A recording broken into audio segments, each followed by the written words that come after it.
Olá, boa noite, eu sou a Camila do Ministério Esperança de Israel e hoje estamos aqui com mais um Quinta com a Palavra, na verdade o início do capítulo 26 ali do livro de Provérbios com as considerações e as reflexões daquilo que o Senhor tem para nós. Hoje nós vamos refletir sobre as atitudes e as respostas que o Senhor Jesus nos ensina a dar em algumas situações práticas, Então, eu convido você a abrir a sua Bíblia no livro de Provérbios, capítulo 26, versos de 1 a 5 e apreender aquilo que o Senhor tem para nós nessa noite. O verso primeiro diz assim: como a neve no verão e como a chuva na cega, assim não é conveniente ao louco a honra. O Senhor, Ele abençoou tanto a Terra Santa, que a chuva na colheita, no período de colheita ali de junho, julho, era algo que era desconhecido, E foi conhecido apenas através como se fosse um milagre, como está reportado em 1 Samuel, capítulo 12, verso 17, Porque a chuva, ela teria dificultado, na chuva, a neve teria dificultado a colheita dos frutos da terra e também a debulha, porque a debulha, por exemplo, do trigo, ela era feita ao ar livre e na chuva ou na neve isso se torna muito mais difícil e desafiador, se não impossível, Então, assim como a chuva ou a neve neste momento de colheita e de debulha é inapropriado, da mesma forma, nós podemos refletir que é inapropriado quando homens maus e tolos são nomeados para cargos de honra, tanto na igreja quanto no Estado. A honra, ela não é um presente adequado para alguém que não a merece, para alguém que não possui idoneidade suficiente. Assim como a neve no verão ou a chuva na colheita não são nem benéficas e nem esperadas, honrar alguém com comportamento tolo é desperdício. E a honra dela tem que ser reservada para aqueles que a merecem, que têm sabedoria e discernimento e não se aproveitam dela de forma inadequada. O verso 2 fala ainda: como o pássaro no seu vaguear e como a andorinha no seu voo, assim a maldição sem causa não virá. Vamos lá, uma maldição sem causa não tem efeito, não vai ter efeito se as palavras e os pensamentos negativos não tenham base ou razão, se assim for, elas não têm poder suficiente para causar dano ou cumprir o que são lançados, A verdadeira força das maldições está na razão pela qual elas são proferidas, e quando não tem uma causa justa, elas não se concretizam. Ou seja, o que isso significa? Significa que nem todos os esforços que têm como objetivo causar o mal alheio têm sucesso, nessa ação. Por exemplo, vamos para exemplos bíblicos, caso tenha ficado complicado aí de entender. Balaão, ele não podia amaldiçoar o povo a quem Deus já tinha abençoado, como está em Deuteronômio, capítulo 23, verso 5. Davi não foi ferido pela maldição de Simei, como está em 2 Samuel, capítulo 16, versos 5 a 12. Mas, ao contrário, ele foi recompensado por Deus com o bem, como está em Salmos, capítulo 109, verso 28. E também o verso 3, que diz assim: o açoite é para o cavalo, o freio para o jumento, e a vara para as costas dos tolos. Como referência paralela, o livro de Provérbios, no capítulo 10, verso 13, tem que nos lábios do entendido se acha sabedoria, mas a vara é para as costas dos faltos de doutrina. Provérbios, capítulo 19, verso 29, fala que preparados estão os juízos para os escarnecedores e os açoites para as costas dos tolos. Salmos 32, verso 9 fala: não sejais como o cavalo, nem como a mula que não tem entendimento, cuja boca precisa de cabresto e freio para que não se cheguem a ti. E essa passagem é para justamente nos mostrar, ilustrar para a gente, enfatizando a necessidade de adaptar a disciplina ou a correção de acordo com a natureza ou com o comportamento de cada indivíduo, de cada pessoa, de cada grupo.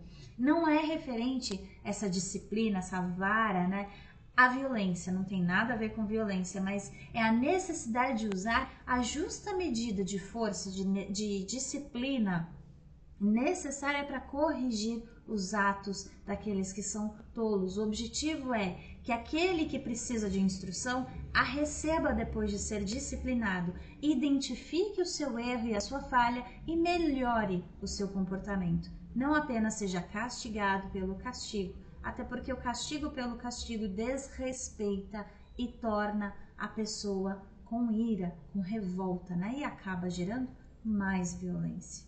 O verso 4 diz ainda: não respondas ao tolo segundo a sua estultícia, para que também te não faças semelhantes a ele.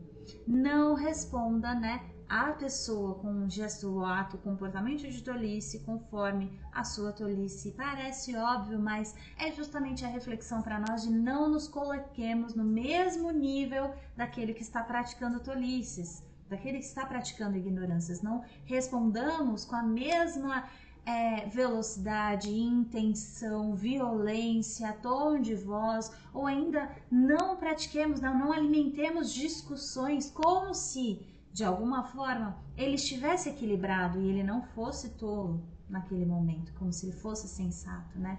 Para que a gente também não nos tornemos semelhantes a ele, né?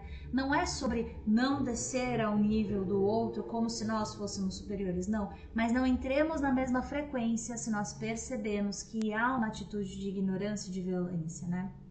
Para que assim também a gente não seja enredado nessa atitude de violência, de ignorância, de desconhecimento, né? E de necessidade de disciplina. Ou ainda para que a gente não esteja ao lado dele, concordando naquele momento aparente de discordância, fazendo da mesma forma como ele tem feito. O nosso Senhor, ele nunca respondeu, né? Nosso Senhor Jesus nunca respondeu as perguntas que foram feitas para ele de forma tola ou capciosa, da mesma maneira que foram perguntadas para ele, né? Ou da maneira que aquele que questionava esperava ou desejava. Ao contrário, o Senhor, ele sempre formulou ou deu uma resposta de forma inesperada. E essas respostas de forma sensata, sábia, equilibrada e ponderada foram que silenciaram aquele que estava o acusando, questionando, o provocando. Veja, Mateus capítulo 21, versos 23 a 24 diz assim: e chegando ao templo, acercaram-se dele, estando já ensinando os principais sacerdotes e os anciãos do povo, dizendo: com que autoridade fazes isto? Em quem te deu tal autoridade? E Jesus, respondendo-lhes, lhes disse: eu também vos perguntarei uma coisa. Se me disserdes, também eu vos direi com que autoridade faço isto. E no livro de Mateus, capítulo 22, versos 17 a 21, diz ainda: dize-nos, pois, que te parece? É lícito pagar o tributo a César ou não? Jesus, porém, conhecendo a sua malícia, disse: por que me experimentais, hipócritas? Mostrai-me a moeda do tributo. E eles lhes apresentaram um dinheiro. E ele disse-lhes: de quem é esta efígie e esta inscrição? Disseram-lhe eles: de César. Então o Senhor respondeu, né? Dai a César, pois, o que é de César, e a Deus o que é de Deus. E no livro de Lucas, capítulo 13, verso 23 e 24, fala ainda: e disse-lhe um: Senhor, são poucos os que se salvam? E ele lhe respondeu: esforçai-vos para entrar pela porta estreita, porque eu vos digo que muitos procurarão entrar e não poderão, né? É a forma como o Senhor Jesus respondia as perguntas, sempre com discernimento, sabedoria, calma. E nós podemos até observar, né, como comentário meu, que o Senhor Jesus, ele era reto em suas respostas, né? Não tinha muitos rodeios, nem floreios, e nem talvez cuidado com sentimentalismos alheios. Aquilo que lhe era questionado, a verdade era declarada. Não tinha ali um cuidado com meias palavras ou com amenizar a situação. O Senhor Jesus era extremamente franco, mas jamais agressivo ou violento ou rude, e muito menos mal educado.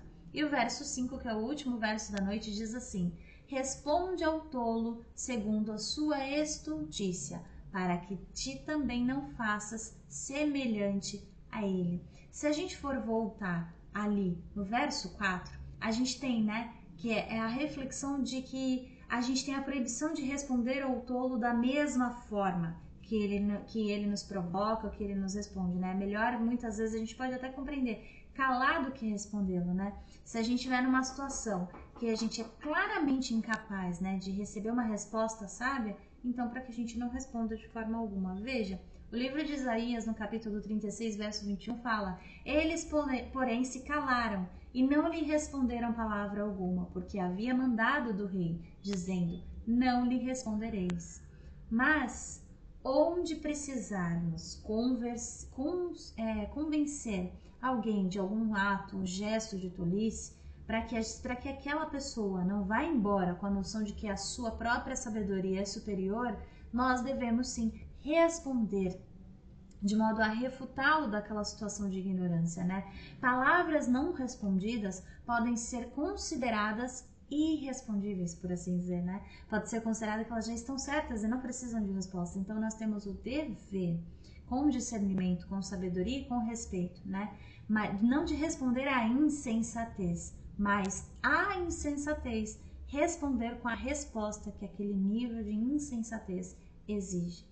É como nós podemos até identificar na palavra do Senhor, né? Comparando o silêncio dele e a resposta dele em conformidade com ambos os exercícios desses dois versos. Mateus, no capítulo 26, versos 62 a 64, fala assim: Antes de Caifás, e levantando-se o sumo sacerdote, disse-lhe: Não responde coisa alguma aos que estes depõem contra ti? Jesus, porém, guardava silêncio. E respondendo o sumo sacerdote, disse-lhe: Conjuro-te pelo Deus vivo, que nos digas se tu és o Cristo, o Filho de Deus.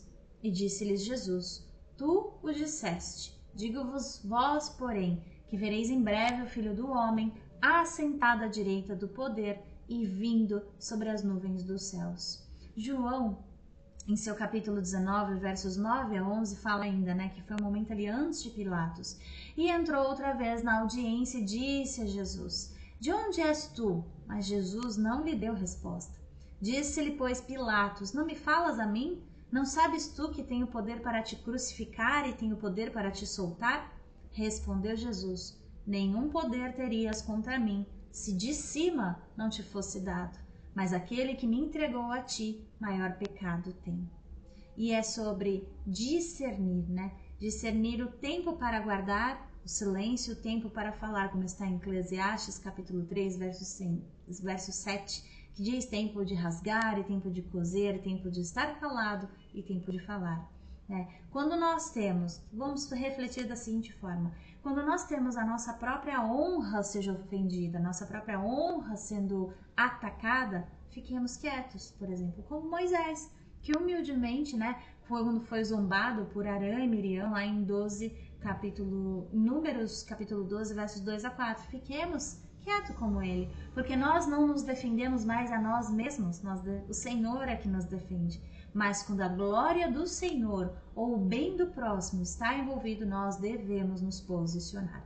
O cristianismo, né, o evangelho não são preceitos de omissão, mas também não são preceitos para segregar as pessoas umas como superiores às outras, mas são preceitos da verdade, né, para enriquecimento espiritual, crescimento emocional, saúde emocional, de entendimento, de cura, porque a palavra do Senhor assim nos cura e nos faz compreender genuinamente o que é a verdade, como praticar a verdade e assim construir, né, dentro de nós e fora de nós e ao nosso redor, né? A razão, por exemplo, acrescentada por Salomão traça a distinção: não responda quando a sua resposta o fizer parecido, né? O fizer parecido com o tolo. Responda quando o seu silêncio lhe der uma desculpa para a presunção. E dessa forma a gente aprende cada vez mais como o Senhor Jesus, né? Porque o Senhor Jesus, ele age da forma que ele age, né? E assim nós também que cremos na palavra do Senhor e que cremos na verdade, nós também buscamos agir, nos empenhamos a agir, para que assim nós sejamos mais como Jesus e menos como nós mesmos. Porque esse é um dos princípios fundamentais, né? Que uma vez conhecendo, nele cremos, nele esperamos e por ele nós vivemos. E em todo tempo, toda parte, em todo momento, necessitamos não só do relacionamento íntimo com Jesus, mas necessitamos nos tornar mais como nosso Senhor e Salvador. Eu agradeço muito a tua companhia até aqui e, se o Senhor permitir, na próxima quinta-feira estaremos aqui para continuar as leituras e reflexões sobre o livro de Provérbios. Muito obrigada pela tua companhia e que Deus te abençoe.